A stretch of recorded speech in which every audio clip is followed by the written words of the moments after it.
ষড়যন্ত্র চক্রান্ত করেছে, আওয়ামী লীগের নির্যাতন করেছে, এমনকি মাননীয় প্রধানমন্ত্রী শেখ হাসিনাকে এই ট্র্যাকের হাতে রক্ত ঝরিয়েছে।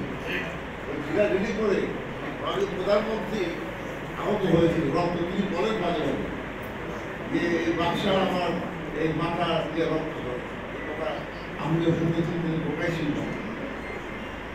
আমার যেটা মনে হয় তাদের এই মিথ্যাচার এবং তারা এই যে সম্মান হানিকর বিষয়টি মতামত বলে, আপনি বলেন তো কেউ যদি সম্মানের লোক হয় সেই সম্মান কেউ নষ্ট করতে পারে না। তার বিরুদ্ধে যতই অপপ্রচার বঙ্গবন্ধুর সম্মান নষ্ট করতে পারছে। 21টা বছর বঙ্গবন্ধুর বিরুদ্ধে অপপ্রচার করছে না বিএনপি অপরাধীদের, কিন্তু বঙ্গবন্ধু সম্মান করতে পারে না। সে বঙ্গবন্ধু সে আগের চাইতে আরো জনপ্রিয়তা এখন বাঙালির যে দিন না হলে বাংলাদেশ সম্মানী ব্যক্তিকে সম্মান শিখতে হয়। আমার মনে হয় এই সম্মানটা শিখতে আসলে প্রথমত পরিবার থেকে। আপনি দেখবেন পরিবারের মধ্যে যদি বাবা মা ভাই বড় বোন তারা যদি বাচ্চাদের সম্মান বোধ না শিক্ষা দেয়, সে কিন্তু সম্মান বোধ তাদের জাগ্রত হবে। সে মিথ্যাচার করবে, সে মানুষকে অপমান করবে, এই ধরনের ব্যক্তিও কিন্তু আছে। সুতরাং আমি যেটা মনে করি যে তাদের এই মিথ্যাচার বঙ্গামি বিএনপি তো ছাড়াই মাঝে মাঝে বলি, এগুলো ব্যাখ্যা দিলে অনেক সময় আছে, মাঝে মাঝে বলি ভণ্ডামি আর দুর্নীতি বিএনপির দুর্নীতি, ভণ্ডামি আর দুর্নীতি বিএনপির দুর্নীতি, আর মিথ্যাচার মানুষকেও খালেদা জিয়া দুই গুণ। এই সমস্ত গুণের অধিকারী তারা রয়েছে। তারা ভণ্ডামিও করে কি বলবেন, তোমাকে একজন এই যে স্বরাষ্ট্রমন্ত্রী দিতে গেছে, এখানে রাজুরের এমপি করতে হবে, এই সমস্ত কথা বলে না, বলে তারা কি করার চেষ্টা করে।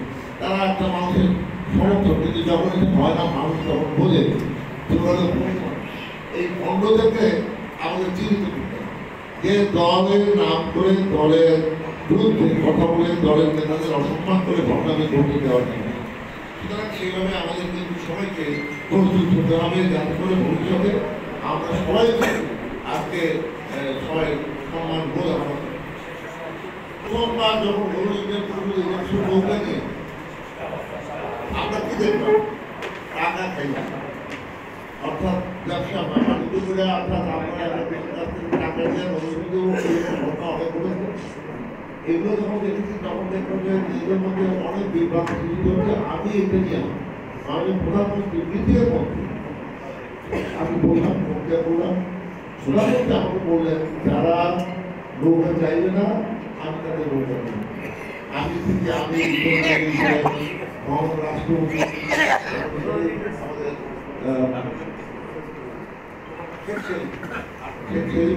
আমরা অনেকগুলো এলাকা থেকে নৌকা গ্রহণ করলাম।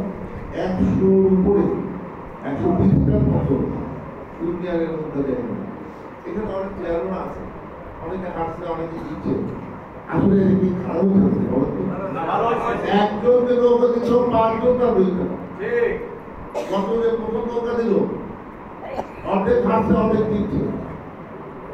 এবারও নৌকা যে জায়গা দিচ্ছে তারা অর্ধেকের বেশি হাসছে আর অর্ধেকের কম দিচ্ছে। এখন এই যে আপনার পরিস্থিতি, এই পরিস্থিতি মোকাবেলা আমাদের করতে হচ্ছে। আমরা মনে করি এই ধরনের সংগ্রামের কথা আমরা কেউ বিভ্রান্ত যেমন না হয়। আমাদের অনেকেই অনেক কথা বলার চেষ্টা করেন, আমি এই ধরনের কথা উত্তর দিতে চাই না। শুধু আমি এগুলো বলতে চাই আমরা মাননীয় প্রধানমন্ত্রী অনুসারী